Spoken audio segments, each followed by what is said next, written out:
우리 다 함께 일어나서 하나님의 말씀 골로새서 3장 15절 말씀 읽도록 하겠습니다. 같이 읽습니다. 시작. 그리스도의 평강이 너희 마음을 주장하게 하라.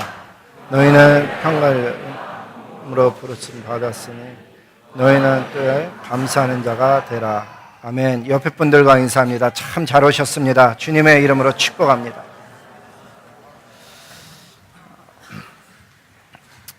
우리 미국식으로도 한번 인사해 보죠. 해피 뉴 이어. 해피 뉴 이어.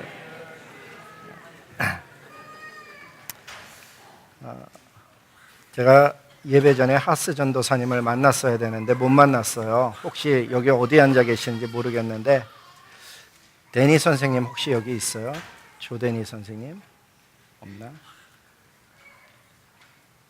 그러면 우리 집사님 중에 한 분이 하스 전도사님 좀 만나서 NCYC 비디오 클립이 있는데 그거를 좀 확인 좀 해주세요.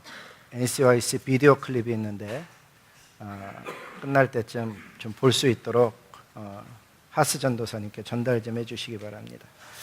하나님의 말씀 전하겠습니다. 설교 제목이 2017년 내 마음을 무엇이 주장하는가 하는 제목을 가지고 주님의 은혜를 받고자 합니다. 보통 한 해가 시작하면 가훈을 다시 한번 이야기하는 가정들이 있습니다. 가훈이라는 것이 한 집안에서 지켜지는 법도를 보통 이야기합니다. 우리 동양에서 특별히 전해져 내려오는 가장 오래된 가훈은 중국에 있는 안지추라는 사람의 가문에서 내려오는 것이라고 합니다.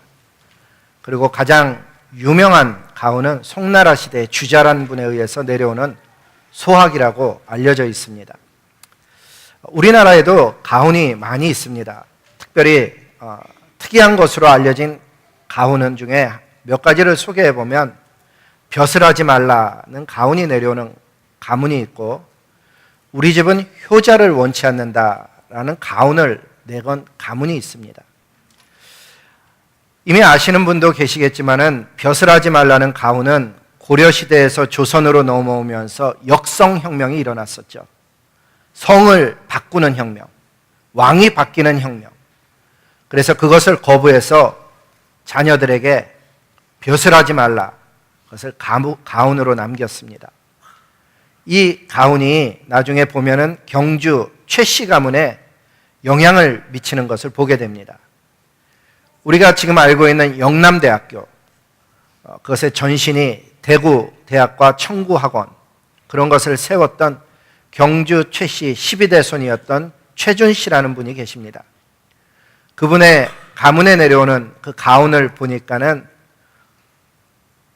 과거는 보되 진사 이상의 벼슬은 하지 말라. 아주 특이한 것을 내놨죠. 두 번째는 만석 이상의 재산은 사회에 환원해라. 세 번째는 흉년에는 땅을 늘리지 말라. 아마도 흉년에 백성들이 어려울 때 땅 사들이는 것 하지 말라는 이야기죠. 그리고 과객을 후하게 대접하고 주변 백리 안에, 심리가 4km니까 백리면은 40km의 반경이 해당이 되겠죠. 그 주변 백리 안에 굶어 죽는 사람이 없게 하라. 실제로 한국에 가뭄이 들 때마다, 동난이 있을 때마다 최씨 가문에서는 많은 사람들을 먹여 살리기 위해서 재산을 내어놓았던 그런 일을 했죠. 그럼 마지막이 참 특이한데 그 부잣집에 시집온 며느리에 대한 것을 하나 넣어놨어요. 시집온 며느리들은 3년 동안 무명옷을 입어라. 거기에는 어떤 특별한 뜻이 있겠죠. 그와 마찬가지로 벼슬 하지 말라는 가문이 어떤 영향을 미쳤듯이 우리 집은 효자를 원치 않는다는 그 가훈을 내걸었던 광해군 시대의 재상 정광필이라는 사람의 가정의 가훈이었습니다. 그 당시에는 부모님이 돌아가시면 3년 동안 묘지 가까이에다가 집에 들어가는 게 아니고 묘지 가까이에 초막을 짓고 그 3년을 거기서 지내며 육식을 먹지 않았다고 합니다. 으시시하지 않아요? 3년 동안 무덤 가까이 초막 짓고 사는 삶. 그것도 으시시한데 고기도 못 먹고. 그래서 어떤 가정은 부모님이 돌아가셨는데 얼마 안 있어서 할아버지나 할머님이 돌아가신 경우도 있고, 또 할아버지가 돌아가셨는데 할머니도 얼마 안 있어 돌아가서 어떤 사람은 자손이 3년상을 지내는 게 아니고 6년 혹은 9년상을 지내야 되는 일들이 있었다고 합니다. 결국은 그 아들 혹은 손자가 그 3년상을 실천하다가 몸이 허약해져서 혹은 영양실조로 세상을 뜨는 경우가 나라 속에 생기니까 그 나라의 재상으로서 정광필이라는 사람이 먼저 나서서 우리 가문은 효자를 원치 않는다, 그런 가훈을 내걸어서 백성들을 바른 길로 인도하고자 했던 것이죠. 결국 잘 보면 가훈은 말이에요, 대부분이 마음속에 어떤 가치 기준을 갖고 살라는 것들입니다. 그 가정의 일원으로서 어떤 가치를 추구하라는 것이죠. 저와 여러분이 2017년을 맞이했습니다. 우리는 한 해 동안 어떤 말씀을 가치 기준으로 삼고 살을까? 어떤 한 말씀을 잘 붙들으면 우리의 삶이 변하는데, 오늘 성령 하나님께서는 2017년을 맞이하는 저와 여러분에게 그리스도의 평강이 너희 마음을 주장하게 하라, 그렇게 말씀하시며 찾아오셨습니다. 그리스도의 평강, 성경에 보면은 이 평강이라는 단어와 평화라는 단어, 그리고 평안이라는 단어가 모두 다 샬롬이라는 한 단어에서 나왔고, 일반적으로는 혼용해서 사용하는 것을 보게 됩니다. 따라서 오늘의 말씀을 우리는 이렇게도 읽을 수 있습니다. 그리스도의 평화 혹은 평강 혹은 평안이 너희 마음을 주장하게 하라, 그렇게 이해해도 그것은 틀린 이해가 아닙니다. 우리가 살고 있는 이 세상은 사방을 둘러보아도 평화가 없습니다. 나라가 나라를 대적하고, 한 해의 시작에서부터 테러가 일어나고, 민족이 민족을 대적하는 그런 시대를 저와 여러분이 살고 있습니다.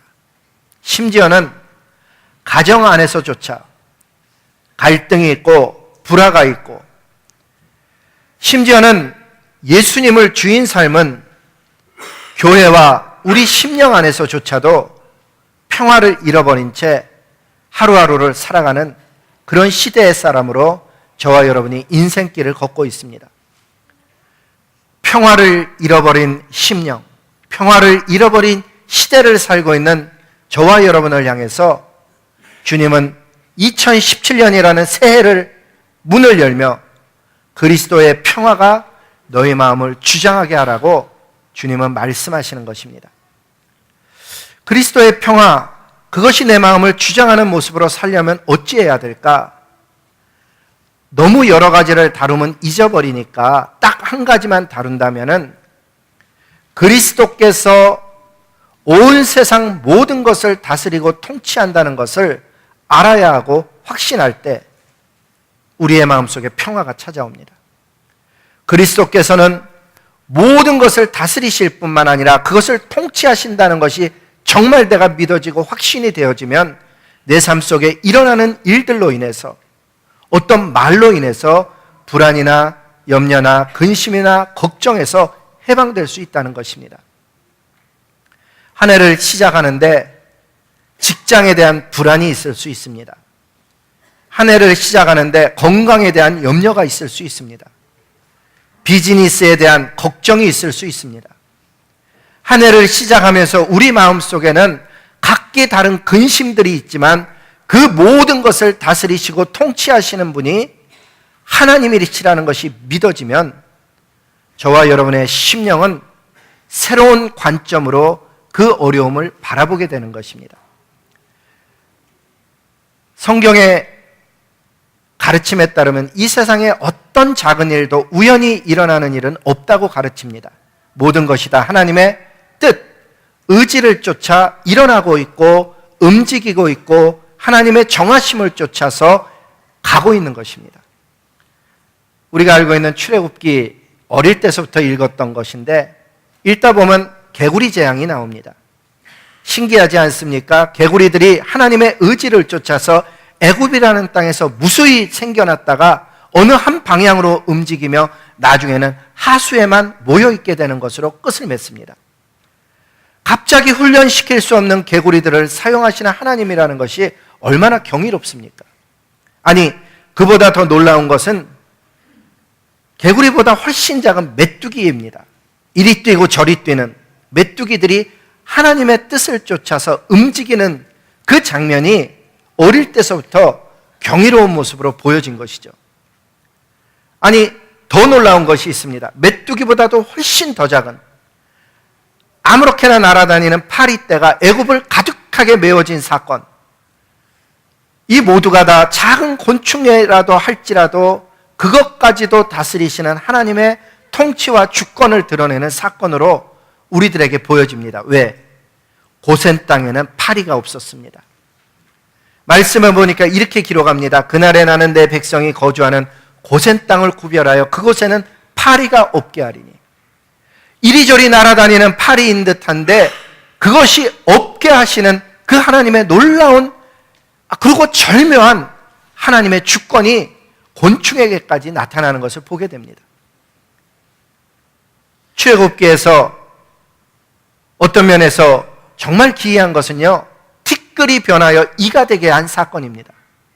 말씀을 잘 읽어보면은 더스트, 티끌이 변하여서 라이스가 된 것입니다.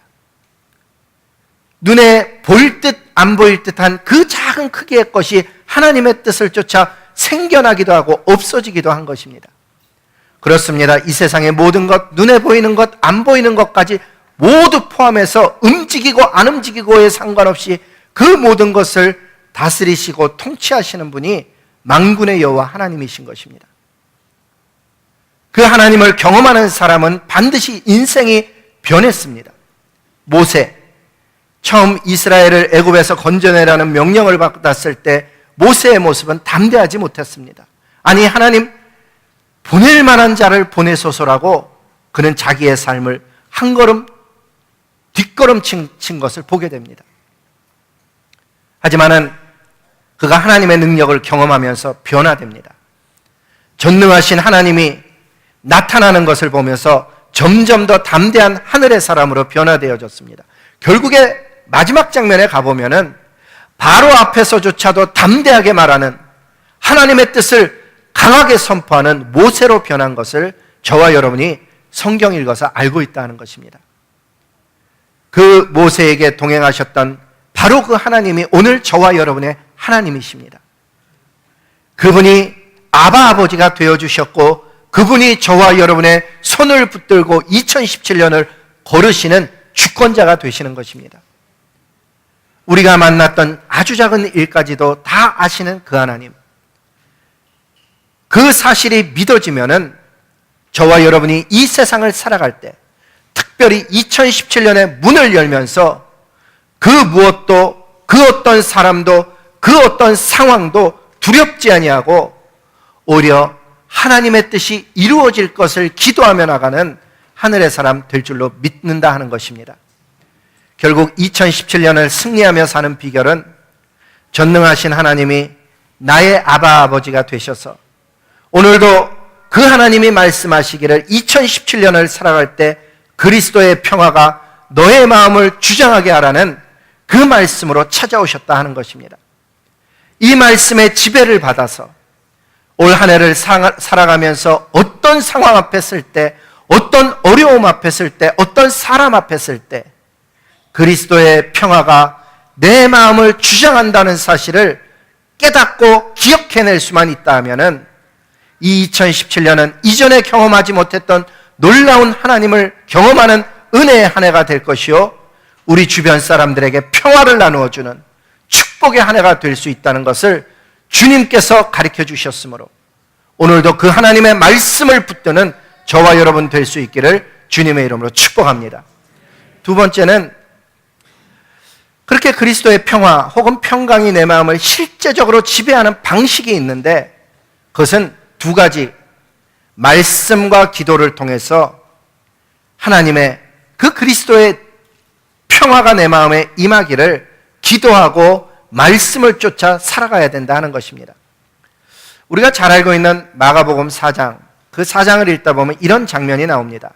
예수님께서 깨어 바람을 꾸짖으시며 바다더러 이르되 사람에게 얘기하는 게 아니죠. 바다에게 이야기하는 것입니다. 잠잠하라, 고요하라 하시니 바람이 그치고 아주 잔잔하여지더라. 우리가 인생길을 걷다 보면 때로는 원치 않는 거친 비바람이 일어나는 인생의 물결을 우리가 만날 때가 있습니다. 그 물결이 맨 처음에는 그리 높지 않았는데 어느 순간서부터는 마치 내 삶을 덮어버릴 만큼, 내 삶을 뒤집어버릴 만큼 위협이 될 때가 있습니다. 바로 그때 이 말씀을 하시는 예수님, 말씀을 통하여 잠잠하라 명하시는 소리가 우리의 심령 속에 영적인 소리로 들려지고 보여진다면은 우리는 그 상황 속에 두려워하지 아니하고 하나님 신뢰할 수 있다 하는 것입니다. 성경을 읽을 때 하나님의 음성이 들린다는 얘기는 그 말씀이 믿어진다는 얘기요, 그 말씀이 깨달아진다는 얘기요, 그 말씀이 내 삶 속에 나타나고 적용되는 것을 우리가 이야기합니다. 2017년을 살아가면서 저와 여러분의 삶을 위협하는 그 어떤 거친 물결이 뿜어내는 그 위협 앞에서 하나님의 말씀을 찾는 자는 승리할 것을 믿고 한 해를 살아가면서 저와 여러분이 말씀을 발견하고 그 말씀으로 어둠의 권세를 물리치는 하늘의 자녀들 다 될 수 있기를 주님의 이름으로 축복하는 것입니다. 말씀에 보면은 하나님의 영광이 나타납니다. 그 말씀 앞에서 모든 악한 영들이 떠나갔습니다. 즉 그리스도의 평강은 권세 많은 하나님의 말씀에서 나오는 것입니다. 여러분과 제가 올 한 해를 살아가면서도 하늘의 영광이 이 땅에 드러내는 그 하나님의 말씀을 읽고 묵상함으로 말미암아 특별히 창세기서부터 요한계시록까지 차분하게 그 말씀을 묵상해 나가면서 올 한 해를 우리가 지난다면은 우리의 한 해는 견고한 한 해가 될 것이요 생명수를 마시는 하나님의 반석에서 물을 내는 그 하나님을 경험하게 될 줄로 믿습니다. 특별히 더 나아가서 묵상할 뿐만 아니라 여러분 기도에 삶을 집중해 보시기 바랍니다. 저와 여러분이 하나님 앞에 나아가 기도할 때 하나님은 관심을 가지시고 우리의 기도를 들으십니다. 여러분 자녀를 사랑하는 분을 보셨습니까? 저는 최근에 어떤 분이 딸이 하는 이야기를 바라보는 아빠의 눈을 본 적이 있습니다. 조그만 딸아이가 이야기를 하는데 그 딸아이를 바라보는 아빠의 눈. 우리 하나님은 인간보다도 훨씬 사랑이 많으시고 깊으신 분이십니다. 아픔으로 하나님 앞에 나아갈 때 하나님 들어주십니다. 탄식하며 나아가는 영을 하나님께 거저 지나시는 법이 없습니다. 2017년에 이 말씀과 기도 때문에 저와 여러분의 인생길이 변하고 살아계신 하나님을 만날 뿐만 아니라 진짜 내 삶 속에 그 하나님 때문에 생명길을 걸어가는 그런 2017년 되기를 주님의 이름으로 축복하는 것입니다. 마지막은 오늘 본문은 이렇게 맞춰집니다. 한번 같이 읽어볼까요? 시작. 그리스도의 평강이 너희 마음을 주장하게 하라. 너희는 평강을 위하여 한 몸으로 부르심을 받았나니 너희는 또한 감사하는 자가 되라. 오늘 말씀의 마지막은 감사하는 자가 되라고 하십니다. 이 감사는 참 특이한 힘을 가지고 있습니다. 자녀들이 부모님한테 감사하다고 할 때 그 부모님은 참 행복해집니다. 하나님이 듣고 싶은 이야기도 바로 그런 관점입니다. 하나님 감사합니다. 한 해를 돌아보며 감사할 뿐만 아니라 순간순간의 일들 속에 감사하는 것 얼마나 중요한지 모릅니다. 우리가 알고 있는 감사의 노래라고 알려진 시편 136편을 읽어보면 그 한 편 속에 136편 한 편 속에 여호와께 감사하라 그는 선하시며 그 인자심이 영원함이로다 숫자를 세어보면 26번이나 이야기하고 있습니다. 여호와께 감사하라 그는 선하시며 그 인자심이 영원함이로다. 근데 이 말씀을 읽다 보면 갑자기 그 내용 때문에 의문이 생깁니다. 왜? 그 내용은 감사할 내용이 사실은 아닐 수도 있습니다. 왜냐하면 이스라엘이 걸어가고 있는 그 삶의 여정은 편하지 않았습니다. 아니, 어떤 면에서는 어떤 민족보다도 더 험난한 길을 걷고 있는 과정 속에 쓰여진 시편입니다. 애굽에 종살이한 것도 모자라서 애굽에서 나오면서 앞에는 홍해가 막혀 있고 뒤에는 애굽의 군대가 쫓아오는 절대절명의 상황 아래서 이 노래가 쓰여지고 있는 것을 보게 됩니다. 그럼에도 불구하고 이스라엘은 온 힘을 다해서 노래합니다. 여호와께 감사하라. 그는 선하시며 그 인자하심이 영원함이로다. 도대체 그 어려움 가운데서 그 사람들은 왜 이런 노래를 불렀으며 어떻게 그렇게 노래를 부르게 되었을까? 아마도 이스라엘은 알고 있었을 것입니다. 하나님은 감사하는 그 자녀를 외면하지 않는다는 사실을, 그리고 이스라엘이 행한 대로 갚지 아니하시는 하나님의 은혜를 그들이 경험했기 때문이라고 저는 확신합니다. 그렇습니다. 저와 여러분도 올 한 해를 지나면서 우리가 행한 대로 갚지 아니하시는 하나님의 은혜가 깨달아질 수 있기를 소원하는 것입니다. 내가 행한 대로 다 하나님이 나에게 갚으셨다면 하나님 앞에 예배자로 쓸 수도 없었을 것입니다. 우리의 마음이 얼마나 하나님을 자주 그리고 멀리 떠나가 있는지, 조금만 살만하면 하나님을 떠나며, 조금만 살만하면 교만한 말을 하며, 조금만 내가 잘하는 것 같으면 교만한 눈으로 바라보는 그런 저와 여러분입니다. 아니, 눈만 교만한 게 아닙니다. 우리의 마음과 생각이 얼마나 부패되어져 있는지, 예배를 드리면서도 동시에 악한 것을 생각하고 더러움에 우리가 쉽게 빠져드는 인생입니다. 지난주에 NCYC 할 때 보니까는 어떤 자녀 집 아이가 하나 왔는데 시작할 때 제 옆에 앉았습니다. 끝날 때까지 제 옆에 앉았 학생이 있었습니다. 근데 예배 시작서부터 마지막 날까지 계속해서 게임을 하는 것을 보았습니다. 너무 안타까워서, 저는 부모님은 아니지만 한 부모로서 너무 안타까워서 예배 드려야 되지 않냐고 손을 얹으며 이렇게 좀 다가서는데, 그 아이가 쳐다보는 그 눈빛은 얼마나 차갑고 매서웠는지 모릅니다. 아이가 게임에 빠져있는 그 모습이 얼마나 안타까웠는지. 근데 그 모습이 어쩌면 우리의 인생의 모습일 수도 있습니다. 아이는 게임이지만 어떤 사람은 물질에, 어떤 사람은 쾌락에, 어떤 사람은 자기의 욕심에 빠져 살아가는, 그리하여 그 좋은 예배의 시간에서조차도 하나님을 바라보지 못하는 그 인생이 어쩌면 저와 여러분일지도 모른다는 생각을 해봅니다. 하나님 앞에 우리가 송구영신 예배 드리며 돌아가자 했습니다. 우리의 과거를 묻지 아니하시는 그 하나님 앞에 새로운 모습으로 살아가는 것입니다. 하나님, 이 한 해에는 그리스도의 평화가 제 마음을 다스리도록 도와주시옵시고, 제 입술에서, 우리 가정 속에서, 우리 비즈니스 속에서, 우리 교회 속에서 감사가 나오는, 감사가 표현되는, 그리고 그 감사가 나눔과 베품으로 나타나는 그런 한 해가 되게 하여 주시옵소서. 기도하며 살아가는 저와 여러분 되기를 주님의 이름으로 축복하는 것입니다. 우리 다 함께 일어나서 주님의 은혜를 찬양하며 첫 예배를 마치겠습니다.